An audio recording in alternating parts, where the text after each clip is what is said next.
Hello hi అండి, నేను వచ్చేసా. Welcome back to another mini vlog. ఈరోజు నేను మీకు వెంకటేశ్వర స్వామి 7 శనివారాల వ్రతం ఏ విధంగా చేసుకోవాలి అనేది ఈ వీడియోలో నాకు తెలిసిన విధంగా ఎలా చేసుకోవాలనేది చూపిస్తాను. మీరు ఎవరైతే ఈ పూజ చేసుకుంటారో అదే విధంగా ప్రతి శనివారం నాడు ఈ శ్రీ వెంకటేశ్వర స్వామి 7 శనివారాల వ్రత కథ వింటే చాలా మంచిదట.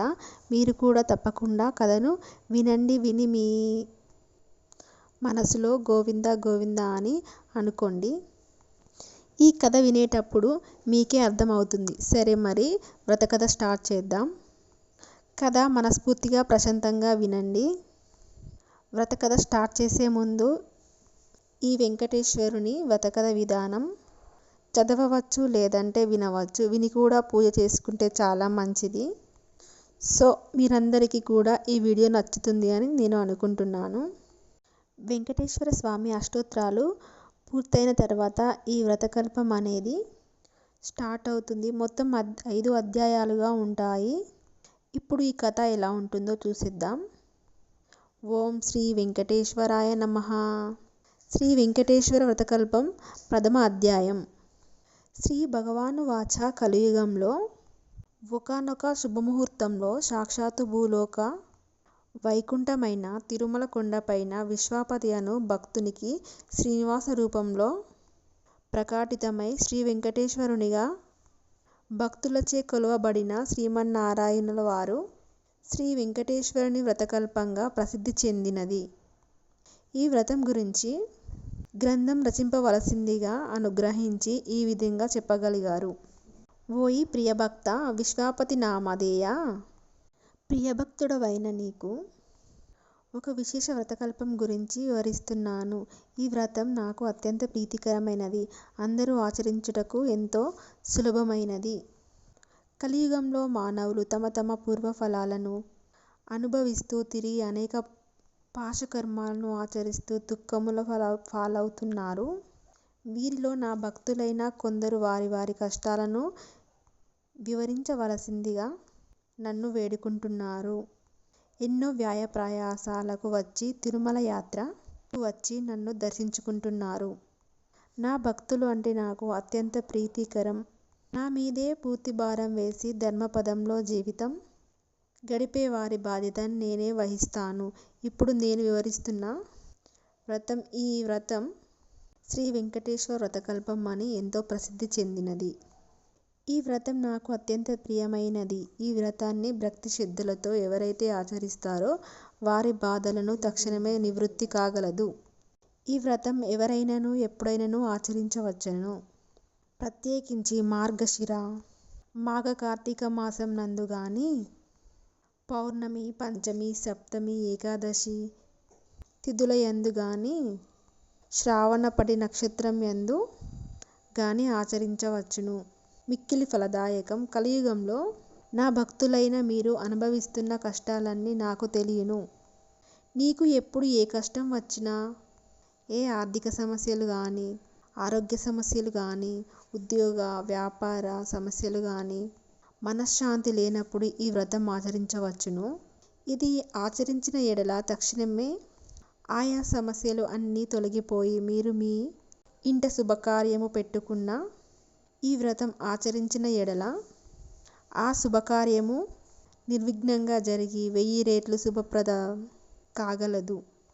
ఈ వ్రతం ఆచరించిన వెంటనే సకల సుఖశాంతులతో అష్ట ఐశ్వర్యాలు లభించును. సమయం ఉదయం కానీ సాయంకాలం కానీ ఈ వ్రతం ఆచరించవచ్చును. ఈ వ్రతం 5 అధ్యాయాలతో కూడుకున్నది. ఈ 5 అధ్యాయాలు భక్తితో పఠించాలి. నీ స్వగృహం అందు గాని, వసతి గృహం అందు గాని, నా ఆలయం అందు గాని, ఏ పుణ్యక్షేత్రం అందు గాని, నది తీరం అందు గాని ఈ వ్రతం ఆచరించవచ్చును. మీరు వీలైనచో బంధుమిత్ర సపరివార సమేతంగా ఆహ్వానించి ఈ వ్రతం ఆచరించిన ఎడల మిక్కిలి శ్రేయోదాయకం. ఈ వ్రతం ఆచరించిన వారికిని, విన్న వారికిని, ప్రసాదం భక్తితో స్వీకరించిన వారికి అష్ట ఐశ్వర్యాలు కలుగును. ఈ వ్రతం పూర్వకాలంలో నా ప్రియభక్తులు అయిన ఎందరో మునీశ్వరులు ఆచరించి ఎన్నో దివ్యాశీస్సులు పొందినారు. భూలోక వాసులైన మీ అందరికీ ఈ వ్రతం మిక్కిలి ఆనందమై అనేక శుభప్రదం చేయును. ప్రశాంత చిత్తంలో నన్ను తలుచుకుంటూ వ్రతం ఆచరించిన ఎడల వ్రతఫలము మిక్కిలి ఉండగలదు. ఈ వ్రతం ఆచరించిన విధానం మిక్కిలి సులభతరం. కలియుగంలో మీకు కష్టములు అన్నియు నాకు తెలియును. అందువలన కఠోర నిష్ఠతో తపస్సులకు యజ్ఞయుగంలో ఇచ్చు ఫలము ఈ వ్రతం ఆచరించుట వలన పొందగలరు. ముందుగా వ్రతం ఆచరించిన ప్రదేశం మంచిగా శుభ్రపరచుకోవాలి. మండపంను ఏర్పాటు చేసుకోవాలి. నా ప్రియసకులైన శ్రీదేవి భూదేవిలకు కూడియున్న నా పటంను మండపంపై ఉంచవలెను. మండపంను గోడకు ఆని ఉంచవచ్చును. నీకు ఇష్టమైన ఇతర దేవతలను కూడా పెట్టుకోవచ్చును. నవగ్రహ దేవతలను, అష్టదిగ్పాలకులను ఆవాహన చేసుకోవాలి లేదా వారందరికీ మనస్సులోనే నమస్కరించాలి. ముందుగా పసుపు వినాయకుడిని పూజించుకోవాలి. అటు తర్వాత ఈ వ్రతం నందలి 5 అధ్యాయాలు భక్తి శ్రద్ధలతో పఠించవలెను. ఇదియే ప్రథమ అధ్యాయము. మిగిలిన 4 అధ్యాయాలు నాకు అత్యంత ప్రీతికరమైనవి. ఈ 5 అధ్యాయాలు భక్తి శ్రద్ధలతో పఠించిన ఎడల నాకు ప్రియమైన స్తోత్రంను పఠించవచ్చును. ప్రతి అధ్యాయమునకు చివర గోవింద గోవింద గోవింద గోవింద గోవింద గోవింద అని 3 సార్లు స్మరించవలెను. ఈ కలియుగంలో సామాన్య మానవులు అయిన మీ అందరి కష్టాలను నాకు తెలియును. కావున మరొక విశేషం కూడా చెప్పుతున్నాను. ఈ వ్రతం ఇంత వివరంగా చేసుకునే శక్తి లేని వారు మీరు ఒక్కరే. నా పటం ఎదురుగా ఉంచుకొని విఘ్నేశ్వరులకు, నవగ్రహ దేవతలకు, అష్టదిగ్పాలకులకు మనస్సులోనే నమస్కరించి ఈ 5 కథలు పఠించిన లేదా వినినా నీకు వీలున్న ఏ ఫలంను అయినా నాకు నివేదించి ప్రసాదంగా స్వీకరించవచ్చును. ఈ విధంగా చేసుకోగలిగిన మీ కార్యసిద్ధి కలదు. మీ కష్టాలన్నీ తొలగిపోవును. మీకు సకల సుఖాలు కలగగలవు. ఎవరైతే ఈ వ్రతాన్ని మిక్కిలి భక్తితో శ్రద్ధతో ఆచరించెదరో వారి ఇంటికి స్వయంగా నేనే ఏదో ఒక రూపంలో వచ్చి ప్రసాదాన్ని స్వీకరిస్తాను. నా అనుగ్రహం మీ అందరి మీద ఉంటుంది. శ్రీ స్వామివారు తిమ్మరాజు విశ్వాపతి కృష్ణమూర్తి విశ్వవతి అను భక్తులను అత్యంత ప్రీతికరమైన తను ఎల్లప్పుడూ నివసించే తిరుమల కొండపై వ్రత విధానంను అనుగ్రహించారు. కలియుగ వాసులైన మనమందరము ఈ వ్రతంను ఆచరించి శ్రీ వెంకటేశ్వర స్వామి వారి అనుగ్రహం పొంది పాత్రులు కాగలను. ఈ వ్రతం ఆచరించినంకనే మన కష్టాలన్నీ తొలగిపోయి అనేక శుభ ఫలితాలు పొందవచ్చును. ఏడుకొండలవాడ వెంకటరమణ గోవింద గోవింద గోవింద గోవింద గోవింద. ప్రథమ అధ్యాయము సమాప్తము. శ్రీకాంతాయ కళ్యాణ నిధియే నిధియే శ్రీ వెంకటేశాయ శ్రీనివాసాయ మంగళం. శ్రీ వెంకటేశ్వర స్వామి వ్రతకల్పం ద్వితీయ అధ్యాయం. శ్రీ విశ్వామిత్ర వాచ. ఈ అధ్యాయాన్ని మహాసంపన్నులైన సాక్షాత్తు విశ్వామిత్రుల వారు అనుగ్రహించారు. ఓ కలియుగ వాసులారా, శ్రీనివాసుని ప్రియభక్తులారా, మీరు ఆచరిస్తున్న శ్రీ వెంకటేశ్వర స్వామి వ్రతకల్పం అతి పవిత్రమైనది, మహామాన్వితమైనది. కలియుగంలో శ్రీమన్నారాయణుని కరుణ కటాక్షం పొందడానికి మిక్కిలి సులభతరం. పూర్వం అనేక మంది శ్రీవారి భక్తులు ఈ వ్రతం ఆచరించి తమ తమ అదృష్టాలను నెరవేర్చుకొని ఉన్నారు. ఇంత సులభతరమైన వ్రతకల్పంను మనం అనుగ్రహించిన శ్రీ వెంకటేశ్వర స్వామి వారికి ముందుగా మనం అందరం నమస్కరించవలెను. పూర్వకాలంలో మగధ సామ్రాజ్యంలో విష్ణు చిత్తుడైన శ్రీవారి ప్రియభక్తుడు ఉండేవాడు. అతనికి 9 మంది స్త్రీ సంతానం కలిగి ఉన్నది. ఎంతో పాండిత్యం కలిగి ఉన్న మిక్కిలి పేదరికంలో బాధపడుతున్నాడు. విష్ణుచిత్తుని భార్య తారాపతి ఎల్లప్పుడూ ఆ శ్రీమన్నారాయణుని పాదపద్మములయందు మనస్సు లగ్నం చేసి ప్రార్థిస్తూ ఉండేది. అప్పుడప్పుడు వివాహాది శుభకార్యాల పురోహిత్య కార్యక్రమంలో దక్షిణగా వచ్చి కొద్దిపాటి సొమ్ముతో అష్టకష్టాలు పడుతూ సంసారం సాగిస్తున్నారు. ఆ దంపతులు కుమార్తెలకు యుక్త వయసు సమీపించినది. తారామతికి ఎప్పుడు వీరి వివాహం ఏ విధంగా జరిపించి ఎలా చేయాలి అని చింతిస్తూ ఆ శ్రీనివాసుని ప్రార్థిస్తూ కాలం వెళ్ళపుచ్చేది.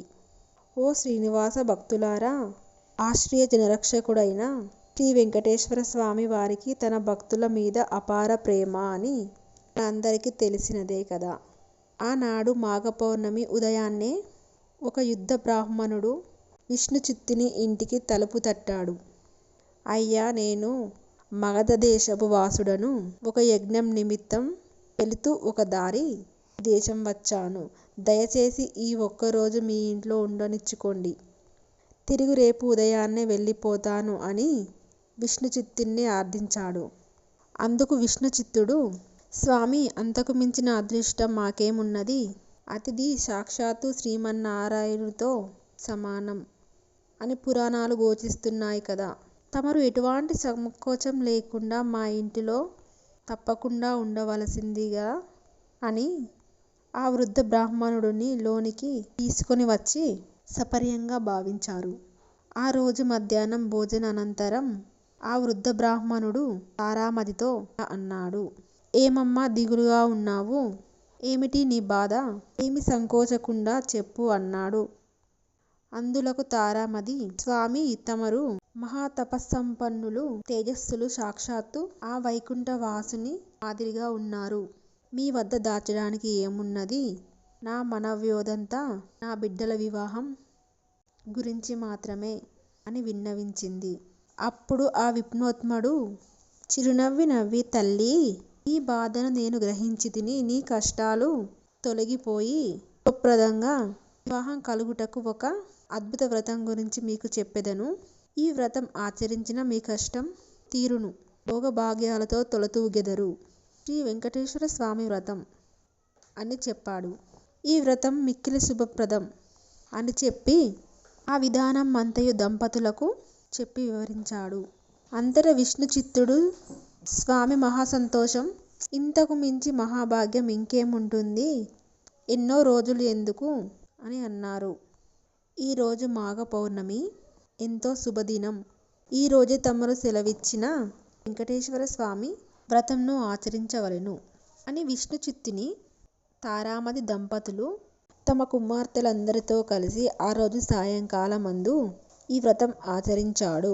ఈ వ్రతం అత్యంత భక్తి శ్రద్ధలతో యథాశక్తిగా ఆచరించాడు. వచ్చిన భక్తులందరికీ తీర్థప్రసాదం స్వీకరించి తమ తమ గృహంలోకి వెడిలిరి. అప్పుడు విష్ణుచిత్తుల వారు భార్య సమేతంగా ఆ బ్రాహ్మణోత్తములకు పాదనమస్కారం గావించి తమ దంపతులను ఆశీర్వదించి మమ్మల్ని అనుగ్రహించండి అని వేడుకున్నారు. అప్పుడు ఆ బ్రాహ్మణోత్తముడు వ్రతతీర్థ ప్రసాదాలను తాను స్వీకరించి మనోవాజ్ఞ ఫలసిద్ధిరస్తు, శ్రీలక్ష్మి శ్రీనివాస కటస్థ సిద్ధిరస్తు అని ఆశీర్వదించాడు.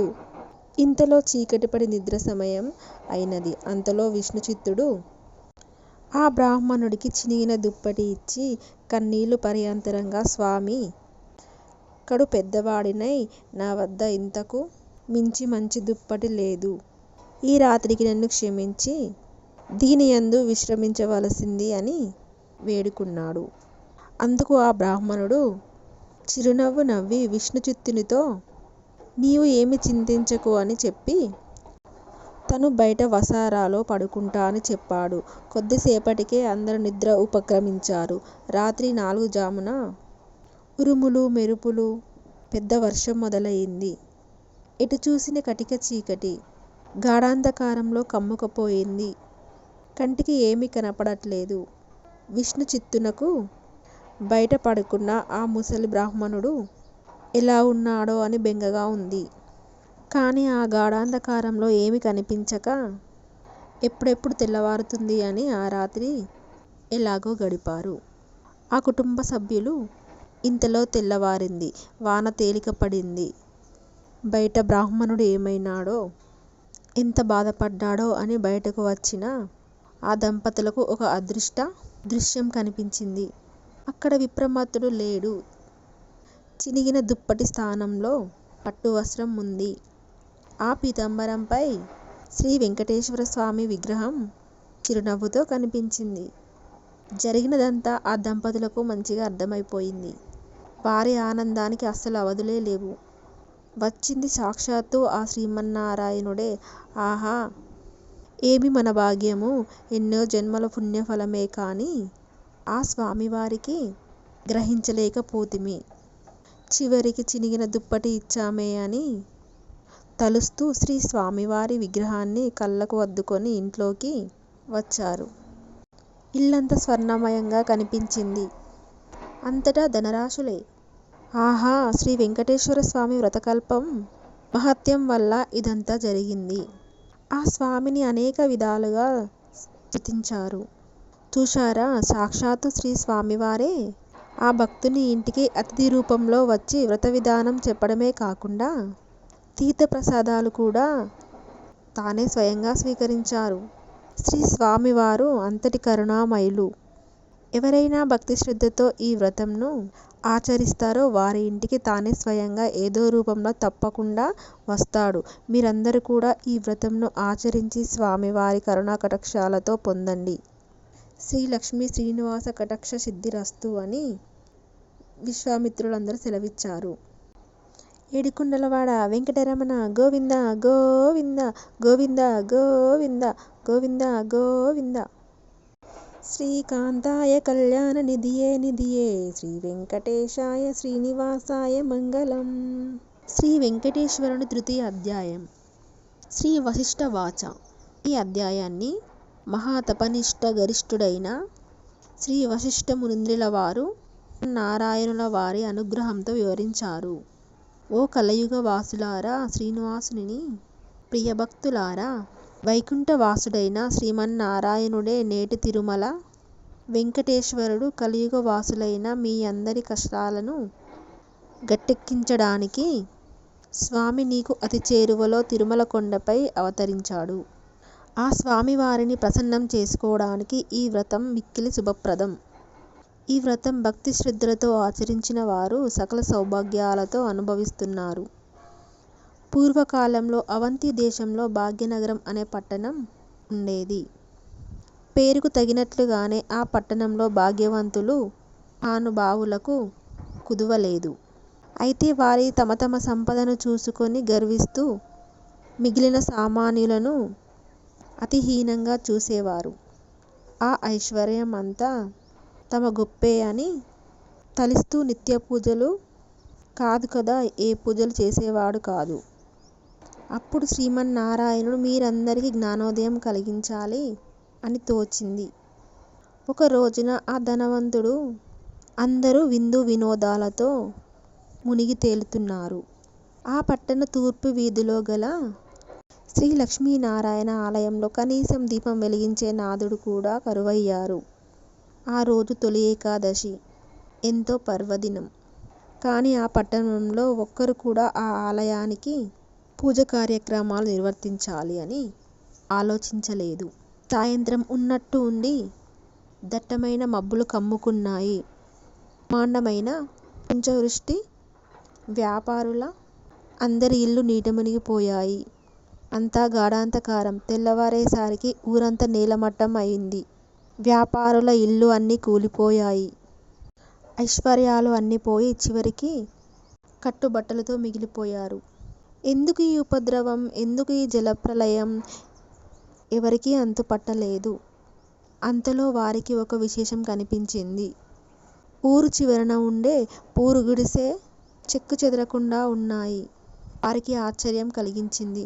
ఇంత కుంభవృష్టిలో ఈ పూరి పకల ఎలా ఉన్నాయి అని వారిలో వాళ్ళు అనుకుంటూ ఉండగా ఇంతలో ఒక పెద్ద మెరుపు మెరిసింది.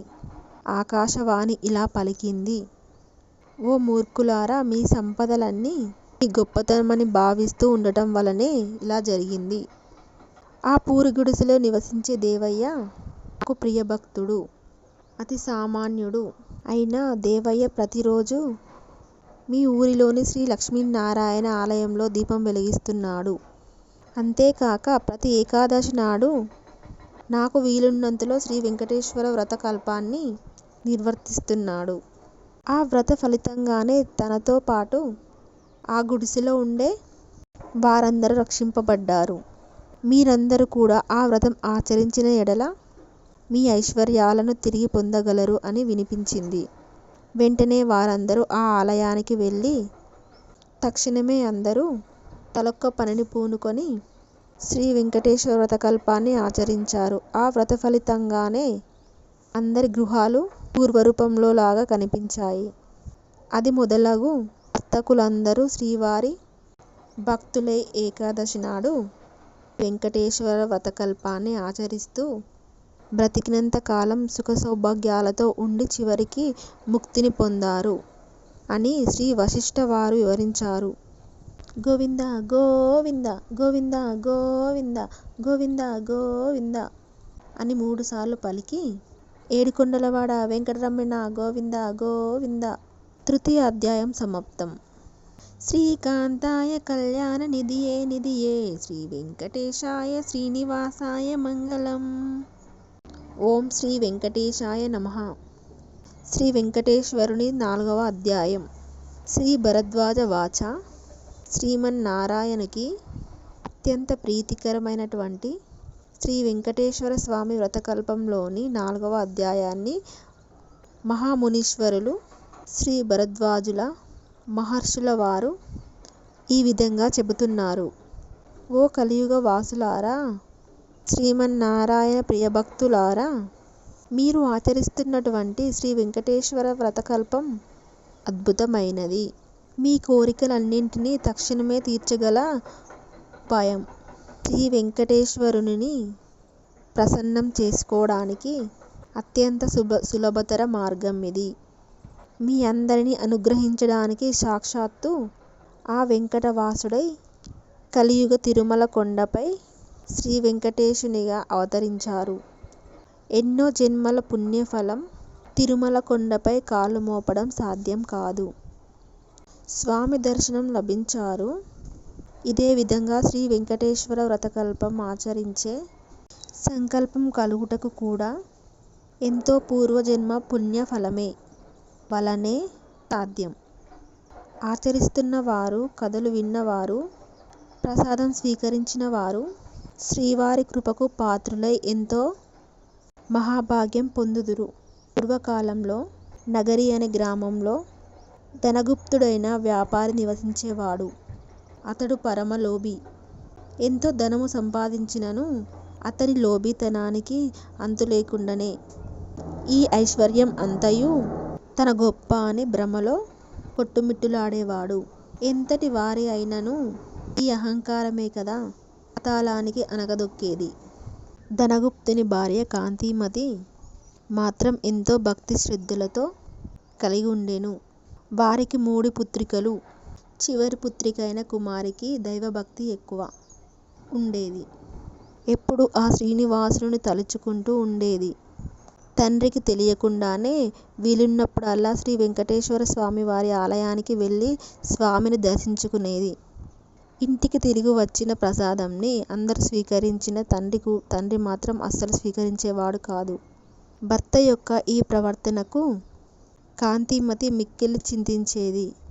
ఒకరోజు కుమారి తన స్నేహితుల వెంట వెళ్ళి వెంకటేశ్వర వ్రతం జరుగుతుంది అని తెలుసుకొని తాను కూడా వ్రత కథలను విందామని వెళ్ళింది. వ్రతం పూర్తయ్యేసరికి మిట్ట మధ్యాహ్నం అయ్యింది. ప్రసాదం తాను స్వీకరించి కొంచెం పొట్లం కట్టుకొని ఇంటికి బయలుదేరింది. ఆ మార్గమధ్యలో వచ్చేసరికి ఎండ తీవ్రంగా ఎక్కువైంది. ఎక్కడైనా కొంచెం దాహం తీర్చుకుందామని తలుచుకోగానే ఆ పక్క వీధిలోనే తన తండ్రి అంగడి ఉంది అని గుర్తొచ్చింది. ఆ అంగడి వెళ్ళి ఈ వ్రతం గురించి తండ్రికి చెప్పకుండా నీళ్లు అడిగి తాగింది. తండ్రి కోపగించుకుంటాడనే భయంతో కంగారుగా దాహం తీర్చుకొని తొందరగా ఇంటి దారి పట్టింది. ఈ హడావిడిలో కుమారి ప్రసాదం పొట్లం దుకాణంలో మర్చిపోయింది. ఇంతలో ఆ బజారులో ఒక్కసారిగా అలజడి మొదలయింది. ప్రజలందరూ ఆహాకారాలు చేస్తూ పరుగులు పెడుతున్నారు. పెద్ద అగ్ని ప్రమాదం సంభవించి ఆ వీధిలోని దుకాణాలు అన్నీ అగ్నిదేవుని ప్రతాపానికి ఆహతి కాసాగాయి. అసలే మిట్ట మధ్యాహ్నం. దానికి తోడు తీవ్రమైన వడగాలి. ధనగుప్తుని శరీరం భయంతో కనిపించింది. ఇంకొద్ది క్షణాల్లో తన కళ్ళ ముందే దుకాణం బూడిద కావలసిందే. ఈ ఆలోచనతో చేతులు వణికిపోయాయి. దుకాణం నుంచి అందరూ పరుగులు తీస్తున్నారు. కాని తాను మాత్రం అలాగే ఉండిపోయాడు. విడిచిపోబుద్ధి కావట్లేదు వాడికి. కానీ అతను ఉంటే కూడా మసి అయిపోయేవాడు. ఈ కంగారులో చేతికి ఏదో పొట్లం తాకింది. ఆ ఆలోచన లేకుండా తీసి నోట్లో వేసుకున్నాడు. తియ్యగా అనిపించింది. అంతేకాదు మనసు కొంచెం స్థిరపడింది. అతనికి అప్పుడే ఒక అద్భుత సంఘటన జరిగింది. మంటలు అన్నీ ధనగుప్తుడు ముందు దుకాణం వద్ద ఆగిపోయాయి. ఒక్క నిష్ఠురవ్వ కూడా తన దుకాణం మీద పడలేదు. ఏమిటి విచిత్రం? ఏమిటి మాయ? ధనగుప్తుడికి నోట మాట రావట్లేదు. ఇంతలో ఈ వీధిలో అగ్ని ప్రమాదం ఉందని తెలిసి భార్య కాంతిమతి కుమార్తెలతో సహా భయాందోళనతో ఆ శ్రీనివాసునే ప్రార్థిస్తూ అక్కడికి వచ్చారు. దుకాణం వరకు వచ్చిన మంటలు పక్కనే ఉన్న అంగడి వద్దే ఆగిపోవడం చూసి సంభ్రమాశ్చర్యాలకు లోనయ్యారు. అప్పుడు కుమార్తెకు తాను దుకాణంలో మరిచిపోయిన పొట్లం గుర్తుకు వచ్చింది. ధనగుప్తుడు అంతకు ముందు తాను తిన్నది ఆ పొట్లంలోని పదార్థంగా గ్రహించాడు. కుమారి ఆ పొట్లం శ్రీ వెంకటేశ్వర స్వామి వారి ప్రసాదం అని, తాను వ్రతంలో పాల్గొనటం అంతా వివరించింది. తాను స్వీకరించిన ఆ ప్రసాద మహత్యాన్ని, తాను ఆ ప్రమాదం నుంచి బయటపడినట్లు ధనగుప్తుడు గ్రహించాడు. శ్రీవారిని క్షమించమని చెంపలు వేసుకున్నాడు. సాయంకాలమే ఊరి వారందరినీ పిలిచి శ్రీ వెంకటేశ్వర వ్రతకల్పము భక్తి శ్రద్ధలతో ఆచరించాడు. అప్పటి నుంచి ఆ వర్తకుడు పూర్తిగా స్వామివారి సేవలకి తన శేష జీవితాన్నంతా గడిపి ముక్తిని పొందాడు. కేవలం ప్రసాదాన్ని స్వీకరించినంతనే ఎంత ఆపద నుంచి బయటపడ్డాడో చూశారు కదా. ఈ వెంకటేశ్వర వ్రత మహత్యము అంతటి అద్భుతమైనది. మీరందరూ వీలున్నప్పుడల్లా ఈ వ్రతాన్ని ఆచరించి శ్రీనివాసుని కృపకు పాత్రులు కావలసింది అని భరద్వాజుల వారు అనుగ్రహించారు. ఏడుకొండలవాడ వెంకటరమణ గోవింద గోవింద గోవింద గోవింద గోవింద గోవింద. చతుర్థోధ్యాయము సమాప్తం. శ్రీకాంతాయ కళ్యాణ నిధియేర్తినాం శ్రీ వెంకట నివాసాయ శ్రీనివాసాయ మంగళం. వెంకటేశ్వర వ్రతకల్పము పంచమ అధ్యాయము. శ్రీ అత్రి ఉవాచ. భూలోక వైకుంఠమే తిరుమల తిరుపతి. తిరుమలలో సమానమైన పవిత్ర ప్రదేశం గాని, శ్రీ వెంకటేశ్వరునితో సమానమైన దైవం గాని ఇంతకు ముందు లేదు, ఇక ముందు ఉండకూడని పురాణాలు ఘోషిస్తున్నాయి. శ్రీనివాసునిగా వెలిసిన శ్రీమన్నారాయణకు తన భక్తుల కంటే అల్లవి మాలిన ప్రేమ. ఎవరైతే తన మీద పూర్తి భారం వేసి నిత్యం తననే స్మరిస్తూ సత్ప్రవర్తనతో కలిగి జీవిస్తారో వారి యోగక్షేమాలు తానే వహిస్తాడు. అంతటి దివ్య దేవుని ప్రసన్నం చేసుకోవటానికి అత్యంత సులభతరమైన మార్గం ఈ శ్రీ వెంకటేశ్వర స్వామి వ్రతకల్పం. ఈ అద్భుత వ్రతకల్పంలోని 5వ అధ్యాయాన్ని మహాతాత్పసంపన్నుడైన శ్రీ అత్రి మహర్షుల వారు ఇలా అనుగ్రహించారు. నాయనలారా, శ్రీనివాసుని ప్రియభక్తులారా, కలియుగ వాసులైన మీ అదృష్టం చెప్పవలసినది కానిది. కృత, త్రేత, ద్వాపర యుగాలలో ఎంతో కఠోర నియమ నిష్టలతో ఆరాధిస్తే గాని ప్రసన్నం కాని శ్రీమన్నారాయణుడు కలియుగంలో కేవలం నామస్మరణతోనే మిమ్మల్ని అనుగ్రహిస్తున్నాడు. ఆర్తితో పిలిచిన వారి చెంత తక్షణం ఉంటాడు. అంతటి కరుణామూర్తి శ్రీనివాసుడు. తిరుమల క్షేత్రమంతా సాలగ్రామమైంది. ఆ పవిత్ర కొండపై మీరు వేసే ప్రతి అడుగు ఎన్నో జన్మల పుణ్యఫలం. పూర్వకాలంలో కౌమార దేశంలో మిత్రుడు అని చాకిలివాడు ఉండేవాడు. అతడు తన కుల వృత్తిని నిర్వర్తిస్తూ వీలున్నంతలో దాన ధర్మాలు గావిస్తూ ధర్మపరంగా జీవిస్తుండేవాడు. కానీ అతడి దిగులంతా అతనికున్న అవిటితనమే. కాలు అవిటిది కావడం చేత ఉతికిన బట్టలను మూటలు కట్టి ఇంటింటికి తిరిగి ఇవ్వటం చాలా కష్టంగా ఉండేది. దానికి తోడు గంపెడు సంసారం. కష్టపడకపోతే పూట గడవదు. ఎల్లప్పుడూ ఆ శ్రీనివాసుని ప్రార్థిస్తూ ఉండేవాడు. ఏదో ఒక రోజున ఆ స్వామి తనను కరుణిస్తాడన్న నమ్మకంతో జీవనం సాగిస్తున్నాడు. భక్తజన సులభుడైన శ్రీమన్నారాయణుడు ఇదంతా గమనిస్తూనే ఉన్నారు. ఎవరికైనా వారి పూర్వజన్మ కర్మ నివృత్తి అయ్యే సమయానికి శ్రీనివాసుడే ఏదో రూపంలో వచ్చి తన భక్తులను తప్పక ఆదుకుంటాడు. ఒకరోజు సాయంకాలం నాడు ఎప్పటిలాగే మిత్రుడు చాకిరేవు నుండి బట్టల మూటతో పట్టణానికి రోజుతూ రొప్పుతూ తిరిగి వస్తున్నాడు. ఇంతలో మార్గమధ్యంలో వాడికి ఒక ముసలి బ్రాహ్మణుడు తారసిల్లాడు.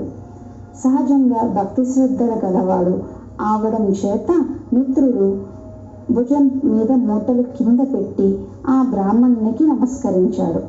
అంతటా ఆ విప్రమోత్తముడు, నాయనా, ఈ అవిటికాలితో ఎంత బాధపడుతున్నావు? నీ బాధ చూడటానికే కష్టంగా ఉంది. నువ్వెంత కష్టపడుతున్నావో కదా అని అన్నాడు. అప్పుడు మిత్రుడు, స్వామి, మీరెవరో మహానుభావులులాగా ఉన్నారు. గంపెడు సంసార భారం చేత నాకీ పని తప్పటం లేదు. ఈ అవిటితనం పోయే మార్గం ఏదైనా ఉంటే సెలవియ్యవలసింది అని విన్నవించుకున్నాడు. అప్పుడు ఆ ముసలి బ్రాహ్మణుడు, నాయన, తప్పక చెబుతాను, సావధానంగా విను. నీ అవిటితనం పోవడమే కాకుండా నీకు అష్టైశ్వర్యాలు కలిగే వ్రతం ఒకటి చెబుతాను. వ్రతం ఆచరించిన మరుక్షణమే నీకు 1000 వరహాలు లభిస్తాయి. అయితే ఒక షరతు, అందులో సగం నాకు సమర్పించాలి. రేపు మళ్ళీ ఇదే సమయానికి ఇక్కడికి వస్తాను అని చెప్పాడు. అప్పుడు మిత్రుడు, స్వామి, ఇంతకు మించిన మహాభాగ్యం ఏముంటుంది? ఆ వ్రతం ఏదో ఈరోజు ఆచరిస్తాను, సెలవియండి అని ప్రార్థించగా ఆ బ్రాహ్మణుడు శ్రీ వెంకటేశ్వర వ్రతకల్పం అని వివరంగా చెప్పాడు. మిత్రుడు రెట్టించిన ఉత్సాహంతో ఇంటికి వచ్చి ఈ విషయమంతా భార్యకు చెప్పి ఇరుగు పొరుగు వారిని పిలిచి శ్రీ వెంకటేశ్వర వ్రతాన్ని ఆచరించి తీర్థప్రసాదాలను తాను స్వీకరించి వచ్చిన వారందరికీ పంచాడు. ఇంతలో ఇంటి బయట ఏదో కోలాహలం వినపడింది. మిత్రుడి కుమారుడు బయట నుంచి ఇంట్లోకి పరుగు పరుగున వచ్చి, అయ్యా, రాజభటులు నీకోసం వచ్చారు. రాజుగారు నీకు కట్న కానుకలు పంపించారట అన్నాడు. ఇంతలో రాజభటులు వచ్చి మిత్రుడిని రాజుగారి ఆస్థానానికి చాకలిగా నియమించారని 1000 వరహాలు బహుమానంగా పంపారని చెప్పి మిత్రుడి చేతిలో 1000 వరహాల మూట పెట్టారు. 1 వారం లోపల వచ్చి రాజుగారి కొలువులో చేరవలసిందని చెప్పారు. మిత్రుడి ఆనందానికి అవధులు లేవు. వారం దాకా ఎందుకు, రేపే వెళ్ళాలి అని మూటాముల్లే సర్దుకొని మరుసటి రోజు తెల్లవారుజామునే ప్రయాణమయ్యాడు. ఈ ఆనందంలో ఆ ముసలి బ్రాహ్మణుడి సంగతే మర్చిపోయాడు. మార్గమధ్యంలో గుర్తుకు రాగా 1 నెల తర్వాత కలవచ్చులే అనుకున్నాడు. వెళ్ళి రాజాస్థానంలో చేరాడు. రోజులు నెలలు గడుస్తున్నాయి.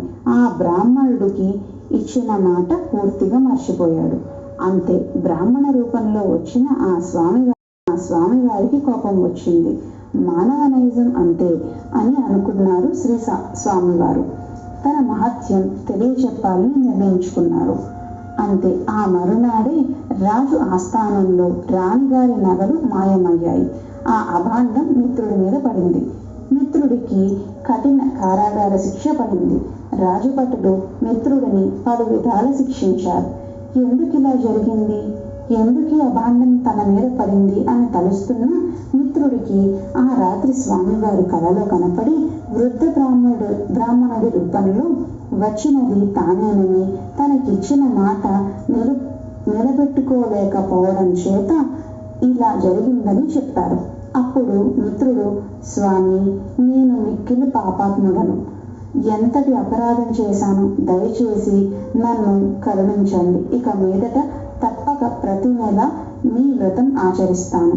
నా సంపాదనలో సగభాగం ప్రతి నెల జీవితాంతం తమకే సమర్పిస్తాను అని చెంపలు వేసుకొని స్వామివారిని పరిపరి విధాలు వేడుకున్నాడు. భక్తజన బాంధవుడైన స్వామివారు అందుకు సంతోషించి మిత్రుడిని అనుగ్రహించారు.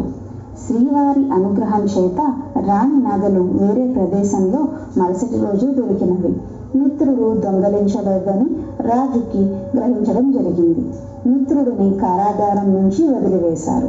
అప్పటి నుంచి మిత్రుడు స్వామివారికి ఇచ్చిన మాట ప్రకారం ప్రతి నెల శ్రీ వెంకటేశ్వర వ్రతం ఆచరిస్తూ తన సంపాదనలో సగభాగం స్వామివారికే సమర్పిస్తూ కలకాలం సుఖంగా జీవించి చివరన ముక్తిని పొందాడు అని అత్రి మహర్షుల వారు సెలవిచ్చారు.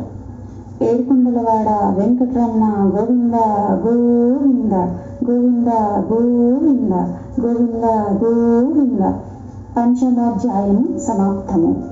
శ్రీకాంతాయ కళ్యాణ నిధేతినాం శ్రీ వెంకట నివాసాయ శ్రీనివాసాయ మంగళం. స్వామివారి వ్రతకల్పం సమాప్తి అయినదండి. ఇలా 5 అధ్యాయాలు ఉన్నాయి. సో ఒక్కొక్క అధ్యాయం అవుతున్న మధ్యలో గోవింద గోవింద గోవింద అని స్వామివారిని నామస్మరణ చేసుకోవాలి. అది మర్చిపోకండి. మీకు ఈ వీడియో నచ్చినట్లయితే ఉదయం చేసుకోవాలి అనుకుంటే కనుక సూర్యోదయానికి ముందు చేసుకోవడం మంచిది. లేదు అంత పొద్దున్నే మాకు కుదరదు అనుకుంటే కనుక 10 గంటల లోపు మీ పూజ పూర్తయ్యే లోపు చూసుకోండి. మరి 12, 1 గంట మధ్యాహ్నం టైం వరకు చేసుకోకండి. ఒకవేళ నేను సాయంత్రం చేసుకుంటాము అనుకుంటే కనుక సాయంత్రం 6 తర్వాత చేసుకోవచ్చు. ఓం నమో వెంకటేశాయ. జై శ్రీమన్నారాయణ. గోవింద. ఎప్పుడు మొదలు పెట్టాలి? ఎప్పుడైనా మొదలు పెట్టచ్చండి. మీకు ఎప్పుడు కుదిరితే ఏ రోజు మొదలు పెట్టాలనుకుంటే, అంటే శనివారం అయి ఉండాలి. అష్టమి లేకుండా ఉంటే బాగుంటుంది. అష్టమి లేకుండా మీరు కార్తీక మాసంలో కానీ శ్రావణ మాసంలో కానీ ఏ నెల, ఏ సంవత్సరం, ఏ రోజైనా సరే పర్వాలేదు, అంటే ఏ తిథైనా పర్వాలేదు. ముఖ్యంగా మీరు అష్టమి లేకుండా చూసుకొని శనివారం రోజు మొదలు పెట్టండి, అంతే. అయితే వీలైతే కనుక సూర్యోదయానికి మునుపే వెంకటేశ్వర స్వామి వ్రతాన్ని అయితే ఆచరించడానికి ప్రయత్నించండి. అంటే ఈ సప్త శనివార వ్రతం చేసుకోవడానికి. లేదు మేము పిల్లలు స్కూల్కి వెళ్ళిపోయిన తర్వాత హడావిడి లేకుండా ప్రశాంతంగా మేము మాత్రమే కూర్చొని చేసుకుంటాము అనుకుంటే కనుక పిల్లలు స్కూల్కి వెళ్ళాకైనా సరే మీరు వాళ్ళు కొంచెం ఎర్లీ మార్నింగ్ లేచి అరేంజ్మెంట్స్ అన్ని చేసి పక్కన పెట్టుకోండి. పిల్లలు 8:30 కల్లా స్కూల్కి వెళ్ళిపోతారు కాబట్టి మీరు 8:30 కల్లా పూజలో కూర్చుంటే 9:30, 10 కల్లా పూజ కంప్లీట్ అయిపోతుంది.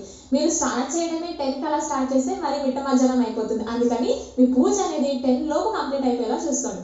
లేదు మేము ఈవినింగ్ చేసుకుంటాము అనుకుంటే కనుక ఈవినింగ్ మీరు 6 తర్వాత నుంచి చేసుకోవచ్చు. అలా మీరు సాటర్డే 7 శనివారాలు చేసుకోండి. మరి 7 శనివారాల వ్రతం అంటున్నారు. 7 శనివారాలు అన్నాక వడ్డీ కూడా చేయాలంట కదా. వడ్డీ కాసులు వాడు కదా వెంకటేశ్వర స్వామి. మరి వడ్డీ ప్లస్ 1 కలుపుకొని 8 వారాలు చేయాలని మీకు ఒక డౌట్ రావచ్చు. వీలైతే చేయండి, చేస్తే ఇంకా మంచిది. లేదా 7 వారాలే చేసుకుంటాము అనుకుంటే 7 వారాలే చేసుకోవచ్చు. అంటే ఖచ్చితంగా రూల్ అని కాదు 8 వారాలు చేయాలని, మన ఇష్టం. మనం చేయగలిగితే చేసుకోవచ్చు. అయినా 7 వారాలు చేసిన వాళ్ళము ఇంకొక వారం చేయలేమా చెప్పండి? నేను పూజా విధానం చేసేటప్పుడు మొత్తం క్లియర్గా ఎక్స్ప్లెయిన్ చేశాను కదా మీకు. అయితే మీకు చాలా మందికి ఒక డౌట్ వస్తుంది. ఏంటి అని అంటే, పూజలో కలసం కింద పోసిన బియ్యాన్ని ఏం చేయాలి అని. ఆ బియ్యాన్ని మీరు రేపు పీఠం కలిపిన తర్వాత, అంటే ఈ రోజు శనివారం పొద్దున్నో సాయంత్రం మీరు పూజ చేసుకున్నారు అనుకోండి, వ్రతం చేసుకున్నారు, సప్త శనివారం వ్రతం. ఒకవేళ ఈ రోజు సాటర్డే మార్నింగ్ చేసుకుంటే సాటర్డే ఈవినింగ్ కూడా మీరు దీపారాధన చేయాలి. ఈవినింగ్ అయితే పిండి దీపాలు పెట్టాల్సిన అవసరం లేదు. మామూలుగా 2 దీపాలు వెలిగించుకొని, మామూలుగా మనం ఇంట్లో దీపారాధన ఎలా చేసుకుంటాము, దీపం వెలిగించి అగరబత్తిలు చూపించి ధూపం, దీపం, నైవేద్యం ఏదైనా పెట్టుకోండి సాయంత్రం పూట వీలైతే. ఒకవేళ ఉదయం నైవేద్యాలు చేయడం కుదరని వాళ్ళు సాయంత్రం కూడా చేసి పెట్టుకోవచ్చు. అలాగే సాయంత్రం ఇంకా ధూపం, దీపం, నైవేద్యం చూపించిన తర్వాత సింపుల్ గా పూజ చేసుకొని మీరు మరుసటి రోజు ఉదయం కూడా ఒకసారి దీపారాధన చేసి స్వామివారి ఫోటోని కదిపి అలాగే కలశాన్ని కూడా కదిపి యథాస్థానం పునరాగమాయచ అని అనుకొని, అంటే యథాస్థానానికి మిమ్మల్ని పంపిస్తున్నాను అని మనసులో మీరు అనుకొని ఒకసారి నమస్కారం చేసుకొని మీరు కలశం కానీ ఫోటో కానీ కదిపేసి ఫోటో కింద పోసిన బియ్యాన్ని అలాగే కలశం కింద పోసిన బియ్యాన్ని కూడా మీరు తీసుకొని మీరు ఆ రోజు వండేసుకోవచ్చు. ఒకవేళ సండే రోజు మేము పీఠం కలిపిన తర్వాత నాన్ వెజ్ తింటాము అనుకుంటే కనుక ఆ రోజు వండుకోకండి. మిగతా రోజులో మీరు నాన్ వెజ్ తినని రోజు ఆ కలశం కింద పోసుకున్న బియ్యాన్ని అలాగే ఫోటో కింద పోసుకున్న బియ్యాన్ని మీరు వండుకొని తినొచ్చు అనమాట. అలాగే కొబ్బరికాయ ఏం చేయాలని చాలా మంది అడుగుతున్నారండి. నేను వరలక్ష్మి వ్రతం వీడియో నుంచి చెప్తూనే ఉన్నాను. కలశం కింద పోసిన బియ్యాన్ని కలసంలో పెట్టిన కొబ్బరికాయని అయితే కనుక మనం కొట్టుకొని తినొచ్చు, వెజిటబుల్స్లోకి అట్లా యూజ్ చేసుకోవచ్చు. లేదనుకుంటే కనుక పారే నీళ్ళలో వదిలేయండి. పారే నీళ్ళు అంటే మురికి నీళ్ళు కాదు, మోరు నీళ్ళు కాదు, మంచి పారే నీళ్ళలో వదిలిపెట్టండి, అలాగే చేసుకోవచ్చు. ఇంకా మనం స్వామివారి దగ్గర వేసిన పువ్వులు అలాగే వస్త్రం ఇవన్నీ ఉన్నాయి కదా, అవన్నీ కూడా ఎవ్వరు తొక్కని ప్లేస్లో పూల మొక్కల్లో వేసేయండి. ఇంకా కలసంలో పోసిన నీళ్ళు అంటారా, మీరు ఇల్లు నిండా చల్లుకుంటే కనుక మీ ఇల్లు గంగా జలంతో శుద్ధి చేసుకున్నట్టు లెక్క. లేదనుకుంటే పచ్చని చెట్టుకైనా పోసుకోండి, సరిపోతుంది. ఈ పిండి ప్రమిదలు ఏం చేయాలంటే ఆ డౌట్ కూడా చాలా మందికి వస్తుంది. ఆ పిండి ప్రమిదలు ఏం చేయాలి అంటే, మీరు మరుసటి రోజు ఇప్పుడు మనం సాటర్డే మార్నింగో ఈవినింగో పెట్టుకుంటాం కదా, సండే రోజు మార్నింగ్ పీఠం కలిపిన తర్వాత ఆ రోజు మీరు ఏం చేస్తారు అని అంటే, ఆ పిండి ప్రమిదల్ని తీసుకెళ్లి ఆవుకైనా పెట్టండి. లేదు అనుకుంటే కనుక పారే నీళ్ళు, మంచినీళ్ళు పారే నీళ్ళు ఉన్నాయి అనుకుంటే అందులో వేసేయండి, మురికి నీళ్ళలో కాకుండా. లేదు అనుకుంటే కనుక ఎవరి తొక్కని ప్లేస్ ఉంటాయి కదా, చెట్లు ఉంటాయి కదా, చెట్లలో వేసేయండి. లేదు మన బాల్కనీలోనే మన ఇంటికి చుట్టుపక్కలే మన చెట్లు ఉన్నాయి అనుకుంటే వాటర్లో మొత్తం కలిపేసేసి ఆ పిండి ప్రమిదల్ని ఆ వాటర్ మొత్తం పూల మొక్కలకి చెట్లకన్నిటికీ వేసుకోండి, సరిపోతుంది. ఈ పూజా విధానం అంతా చూసిన తర్వాత మీకు ఒక డౌట్ రావచ్చు, చాలా మంది సప్త శనివార వ్రతంలో నల్ల నువ్వులతో కూడా చిమిలి చేస్తున్నారు, మీరేంటి తెల్ల నువ్వులతో చేశారు అని. నేను రీసెర్చ్ చేసిన దాని ప్రకారం తెల్ల నువ్వులతో చిమిలి చేయాలి అని. అంటే మనం ఆల్రెడీ శనేశ్వరుడికి ఇష్టమైనటువంటి నల్ల నువ్వుల నూనెతో మనం దీపారాధన చేస్తున్నాం పూజలో. అయితే చిమిలి మాత్రం తెల్ల నువ్వులతోనే పెట్టుకోవాలి. పెద్దలు ఎవరైనా చూస్తున్నట్లయితే కనుక నేను ఏమైనా తప్పు చెప్పుంటే ఒకసారి క్షమించండి. ఒకవేళ ఇంకా ఏమైనా నేను పొరపాట్లు చేస్తుంటే కూడా కామెంట్ సెక్షన్లో చెప్పండి. నేను తప్పకుండా మరుసటి వారానికి అంటే నెక్స్ట్ వీక్ నేను చేసుకుంటాను కాబట్టి, కంటిన్యూ చేస్తాను కాబట్టి ఆ వీక్లో ఎలాంటి తప్పులు లేకుండా చూసుకుంటాను. అలాగే నా వాళ్ళని నన్ను నమ్ముకొని నేను వీడియో పెడితే నా వీడియో చూసి చేసుకోవాలి. అందులో కొంచెం ఆవునే కలిపి మనం చిమిలి అయితే చేసి పెట్టాలి. ఇంకా ఆ చిమిలి ఉండలు కూడా 7 చిమిలి ఉండలు అంతే. ఒకవేళ మీకు దొరికితే మాత్రం మీరు ఖచ్చితంగా అంటే చాలా మంది ఇప్పుడు పూజ విషయంలో భయపడేది అదే, ఖచ్చితంగా ఇది చేయాల్సిందే అంటే అది దొరకక ఆ వస్తువు లేక పూజ చేయడం మానేస్తున్నారు. అలా కాకుండా నేను ఏం చెప్పాలనుకున్నానంటే, మీకు దొరికితే, మీకు అవైలబిలిటీ ఉంటే మీరు నల్ల ద్రాక్షలు, బ్లాక్ గ్రేప్స్ ఉంటాయి కదా, అవి పెట్టడానికి ప్రయత్నించండి స్వామివారికి నైవేద్యంగా. అలాగే చిమిలి ఉండలు.